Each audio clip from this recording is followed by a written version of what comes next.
السلام عليكم حبايبي، شلونكم شخباركم؟ اللهم صل على محمد وآل محمد. اليوم نسوي وياكم أكلات سهلة وبسيطة إن شاء الله تنال إعجابكم. مشتهين اليوم نسوي قص على الفطور إن شاء الله، خطوة بخطوة وتشوفوه قدامكم وأشرح لكم بالتفصيل.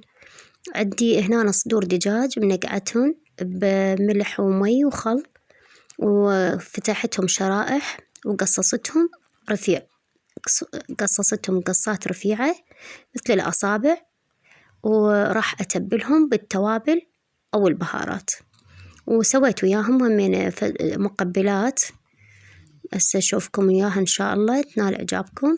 مقبلات بسيطة وسهلة، وسويت الشوربة، سويت التمر، وتعرفون بعد هو فطور رمضاني ولمة حلوة وقعدة إن شاء الله ينال إعجابكم.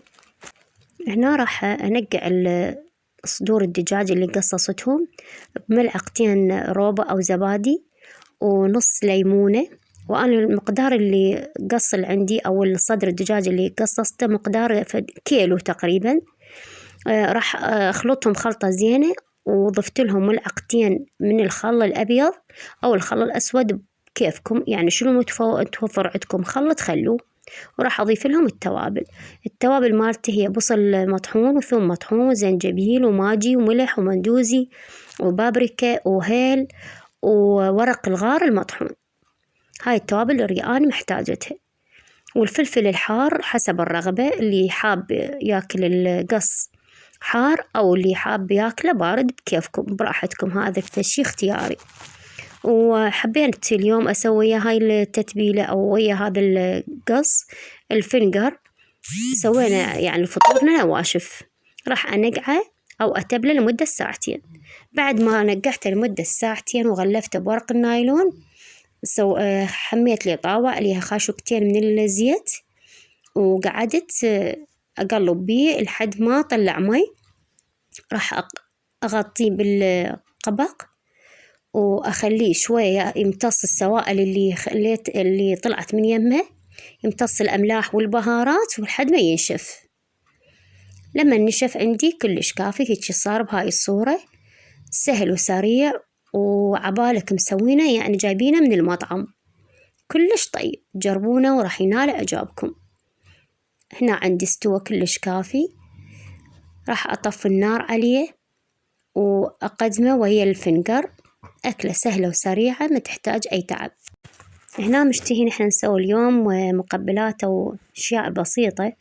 اللي جهديك عندي 3 خيار وواحد فص ثوم، ثرمتهم ثرم ناعم، راح أخلطهم خلط زين، وأضيف لهم عصرة ليمون وفلفل، شوية فلفل أسود وشوية كمون، كلش كافي. والروبة مثل ما تعرفون هو دجاجك ما يصير إذا مو روبة، شي اعتيادي.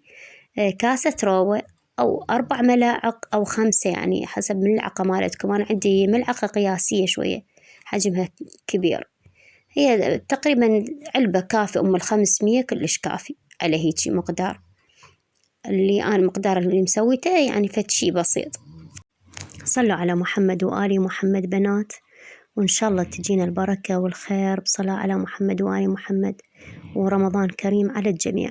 أنا أعتذر هم بنات لأن دائما أصوات بالتسجيل مالتي، تعرفون رمضان وقراءة القرآن، هم ما ألحق، بيت ومسؤولية وأولاد وبنات فما ألحق، فدائما القرآن مشتغلة شغلة أول ما أقعد الصبح، ولهذا الأصوات دائما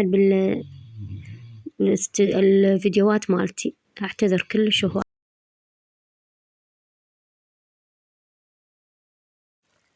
هنا أنا ضفت الروبة أو الزبادي، علبة روبة سفن أو أي نوعية ثانية براحتكم، بس السفن كلش طيبة. تخلوها تفرقوها وتسووها. وبالجانب الآخر سويت مقبلات همينة فشي بسيط، يعني هيك فكرة بسيطة. الجزر عندي 1 برشته، وخيارتين ثرمتهم شرائح كأنما مبروشة مثل المبروش، كلش رفيعة، وخلطتهم ويا الجزر، وضفت لهم كاتشب حلو البارد ودبس الرمان ورشة ملح.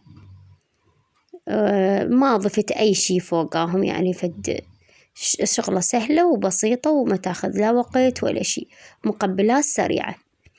لأن هي القصة يعني هو ما دام دجاج فلازم الخيار شوية يصير زفرة وياه، إلا تخلوه بهيج شغلات تخلطوه يلا يصير طيب. شوية دبس الرمان وشوية كاتشب كلش كافي. شغلات سهلة وبسيطة، فطور سهل وبسيط وما يتعب وما ياخذ وقت. مجرد صدر الدجاج سويتوه قص وتجيبون فنجر جاهز أو تسوونه أنتم بالبيت، شغلته كلش سهلة. وإن شاء الله بألف عافية وتجربوهم وكلش طيب. وهاي سفرتنا الرمضانية سهلة وبسيطة وطيبة، كلش طيبة.